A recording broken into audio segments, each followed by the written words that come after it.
বাঁশদ্রোণী রায়নগর উন্নয়ন সমিতি এবারে জল রঙের উৎসবে মাতছে। গোটা মণ্ডপ জুড়ে থাকছে জলের আবহ এবং পাশাপাশি থাকছে প্রচুর রঙের ব্যবহার।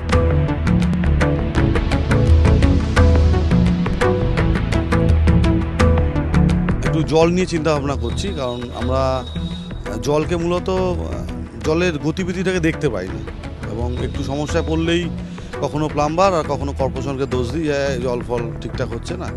আসলে আমরা জলের যত্ন নিই না, জলকে ভীষণভাবে অপচয় করি। আর আমরা জলকে দেখতে পাই নাই বলেই বোধহয় আমার মনে হয় যে এত অপচয়।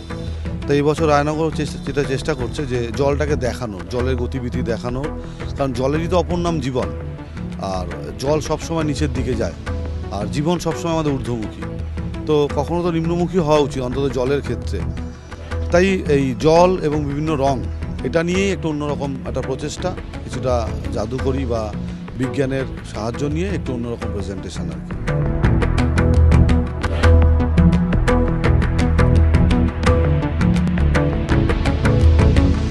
মানুষ এটাকে প্রত্যেক বছরের মতো এবারও আমাদের এই ভাবনাটাকে মানুষ বিপুলভাবে সারা জায়গায় নিচ্ছে।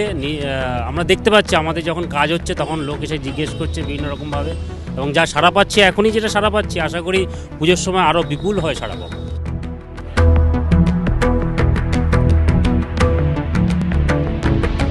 জলই জীবন, জলের সঙ্গে জীবনের অঙ্গাঙ্গী সম্পর্ক।